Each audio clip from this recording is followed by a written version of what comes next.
Good morning and good afternoon, and welcome to the third and final video in our engineering series. In our first video, we explored what engineering is and looked at the different fields of engineering. In our second video, we learned about the engineering design process, the steps engineers follow to create solutions. Today, we're going to focus on what many engineers consider to be the most important part of the entire design process: defining the problem. Even Albert Einstein, one of the smartest dudes ever, once said that if he had 1 hour to solve a problem, he would spend 55 minutes thinking about the problem and only 5 minutes thinking about solutions. That's how important problem definition is. You might wonder why we need to spend so much time defining a problem. Isn't it obvious what needs to be fixed or what needs to be done? Well, as we'll learn today, it doesn't always work like that. The way we define a problem hugely impacts the solutions that we develop. A well-developed or well-defined problem points us in the right direction, while a poorly defined problem can lead us in a wrong path entirely. So let's dive in and learn how engineers define problems in a way that sets them up for success. Space. There's still so much we don't know. What are all these other worlds actually like? Could any of them support life? Much of what we do know about space is limited to telescopes or spacecrafts that fly by planets and moons, taking photos and gathering data from afar. We do have some robots, like the Mars rovers, that actually roam on other planets, but there's some limitations to what these robots can do. What's really interesting for NASA is a lot of times the most exciting science is these exposed rock faces, where you can see the strata of all sorts of history of a planet you're exploring, and they want to get their instruments up there. And right now, it's really hard to do. That's Vitas Sunspiral. He's a robotics researcher at NASA Ames, and these are the kinds of problems he thinks about. We have no robots that can go and clamber around the edge of a cliff. It's also super hard to land these rovers. And you're moving at really high speeds because you just traveled across a big chunk of the solar system. So you have to protect the robots.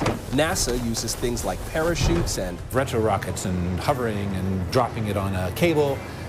Really impressive feat, but you don't use it again throughout the rest of the mission. And every pound that you launch to space is really expensive. Yeah, these rovers are super pricey. I'm talking billions of dollars. But lucky for us, Vitas and his colleagues at NASA Ames are working with collaborators at UC Berkeley to develop cheaper, more agile space robots.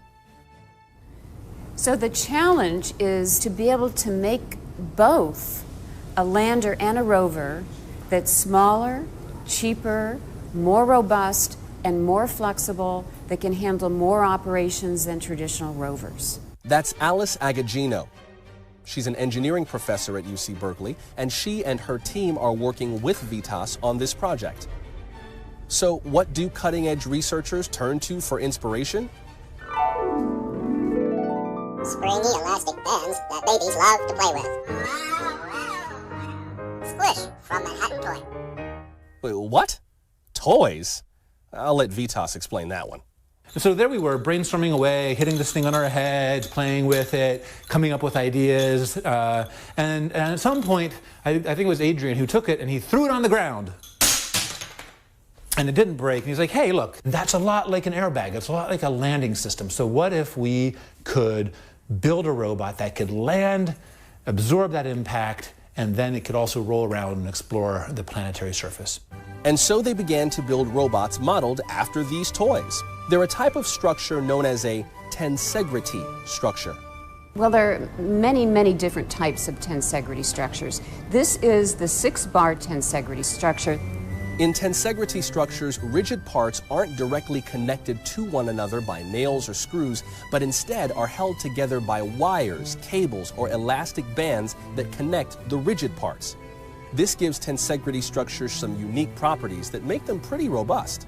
It can be squashed, it can be dropped, It can change its shape if you pull on the elastomers, and what we're showing with our rover is that you can actually make a structure like this walk. Here's how these robots work. Computers control motors that cause the cables to stretch or compress. This changes the tension and results in the structure shifting its shape, which creates a rolling motion. The idea is that it would go into a spacecraft. We might have several of them that are compactly packed. They would drop from an orbit onto the planet and then walk away.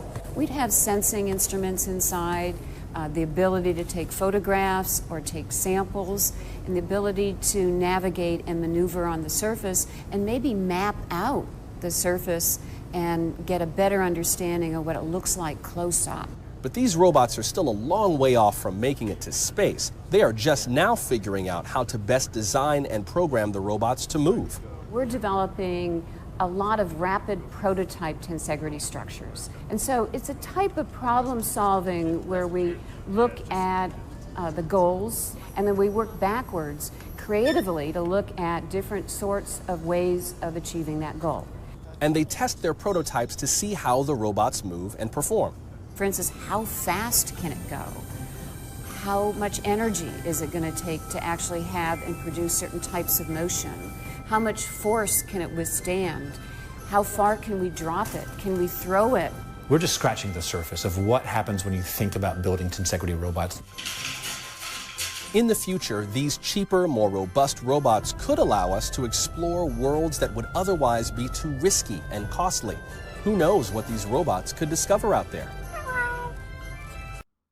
The video we just watched kind of shows how space engineers tackle unique problems for future explorations. Space presents extreme challenges, from hostile environments to limited resources to the inability to get replacement parts or find new supplies. Think about some of the problems these space engineers needed to solve to overcome their problem with exploration.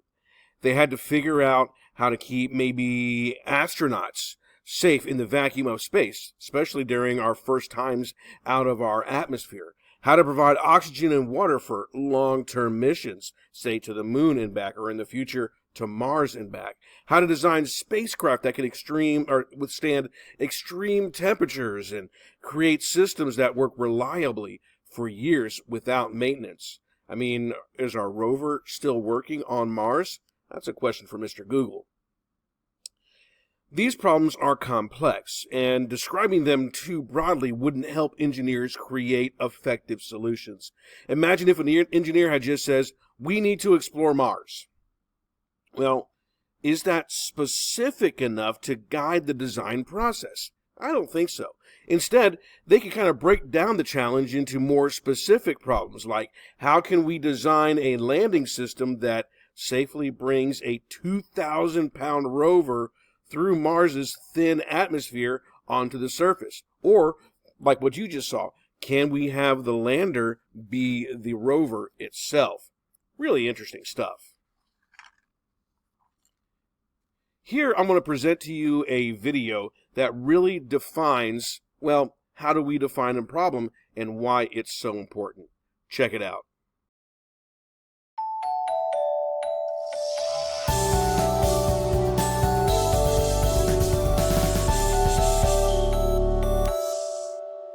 Problems. We've all got them. You, me, T-Swift, Tony Stark. Some problems, like forgetting to do your homework, might seem like a pretty big deal to you, but when you compare them to other bigger problems, they're really not so bad. Like what kind of bigger problems? Well, the kinds of problems engineers face, like how to safely fly hundreds of people through the air in a small vehicle from one country to another.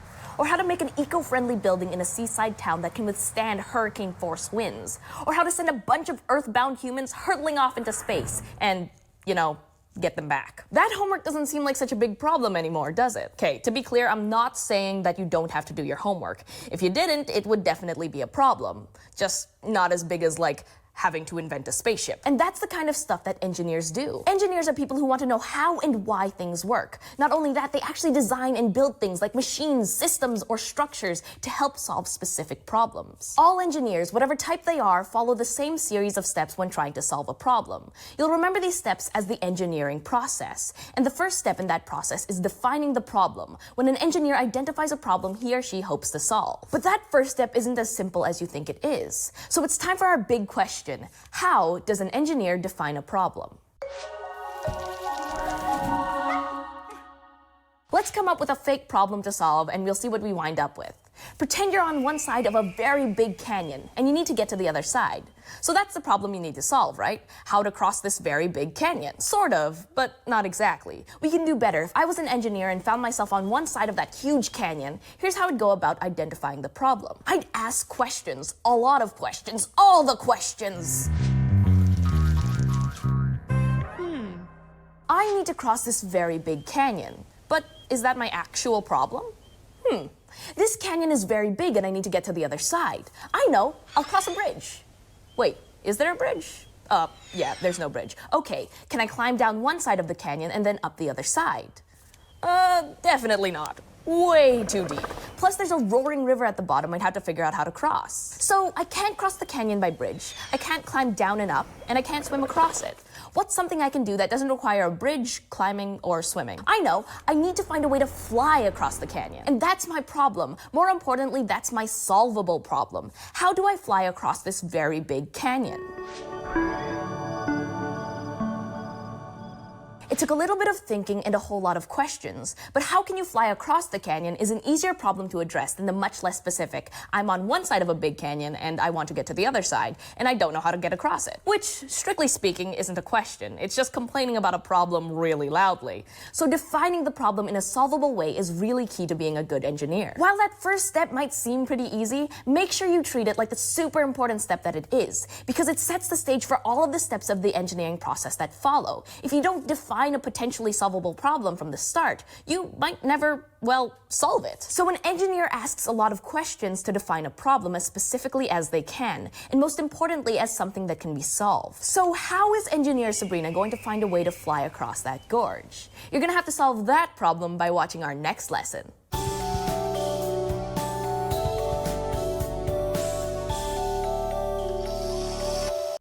In that previous video, we saw that, how do you solve a problem being very broad with the questioning isn't very good. Example, how to cross a very big canyon. It wasn't specific enough, right? Because you had to consider maybe safety and other concerns as well, all right? Because if you didn't define those further within the problem, you're just going to say, hey, build a slingshot, sling yourself over, and whatever happens, happens, right? It may not be good enough. So, if we have to cross a big canyon, we might need to design anything from maybe a helicopter to a giant catapult. Okay, so when we are considering other needs, like is the area windy, do we have enough materials to build a helicopter? If so, if anything that we build, will it fly? Are there any kind of protected species or anything that we need to be concerned with? You may not be able to solve those problems or adhere to those if you're not specific in your question. So you've got to be specific on how you define a problem, because one, it helps us focus our creative energy into productive solutions. Two, it makes sure that we address actual needs of the people or the things being affected. Three, it allows us to consider important constraints of the things that we're confined to from the beginning. 4, it prevents us from wasting time on solutions that just won't work. And of course, 5, it gives us clear criteria to evaluate our solutions with, right? The better we define our problem, the more likely we are to create a solution that actually works. And that is really, really important. All right, so when we're looking at this, we got to think, okay, what does the roadmap look like here? And what is our guide? So let's break down the video, right? First, we have to define a good statement. Who is effective? All right. What is the problem? So let's look at those two real quick. Let's identify who is effective. Are we designing something for children? designing something for elderly people, designing for something for astronauts, or maybe even animals, or just the average ordinary person. Different users have different needs and will shape the solution itself. Next, we need to really clarify what the problem is. Is water leaking into a building? Is the bridge too narrow for traffic? Is the medication device too difficult and complex to use? Being specific helps us focus our efforts. And then, of course, we need to figure out why it's a problem.